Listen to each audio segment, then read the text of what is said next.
My name's Professor Noel Sharkey, Emeritus Professor at the University of Sheffield and Chairman of the International Committee for Robot Arms Control.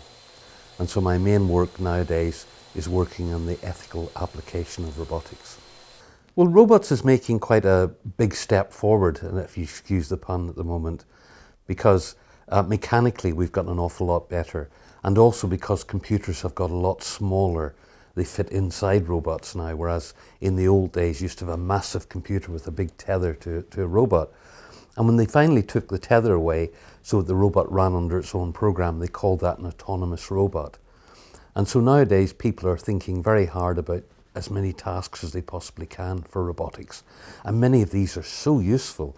The downside of that, of course, is that people are very concerned about employment issues, and that is really a big problem. It hasn't come to anything yet. The figures show that rather than creating unemployment, robotics industry is actually creating another 1 million jobs. But we can't rely on that forever. But for me, the main ethical issues are really concerned with human care or human killing. So for instance, in Japan, where there's really a lot of old people and not so many young people, so who's going to look after the old people? Well, the Japanese idea is to have robots look after them. Myself, as I get older, I'd like a robot that could help me navigate around the house or help me navigate outside. If I have Alzheimer's or some sort of dementia, a robot that could remind me. So my general assistant does what I tell it to. Well, one worry is privacy. Robots have camera eyes generally, and so someone would be monitoring me or monitoring some old lady.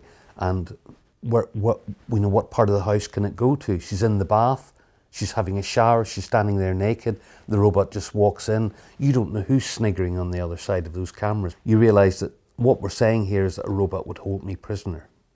So it might stop me from using sharp knives, it might remind me to turn off the cooker, that's okay. But where do you draw the line? So these are the sorts of issues that we have to get right before we start.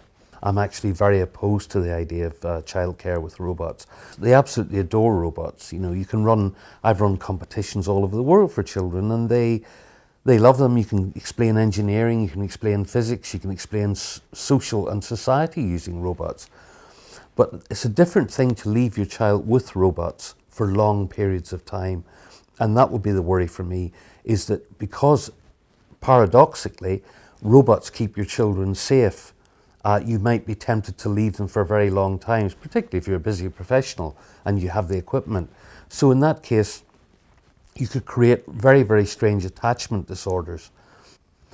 But I guess the biggest issue facing society, and it is happening, is the use of robots by both the military and coming back to the civilian world to be used by the police. Those are the two really significant things. And they're particularly worrying because it's a multi-billion-dollar industry. I think it's really morally outrageous and wrong for the idea of delegating to machines the decision to kill. But the problem is, and it is a major problem, a robot cannot discriminate between a civilian and a child. Sorry, between a civilian and a combatant, between a civilian and a soldier. It couldn't discriminate somebody who was surrendering.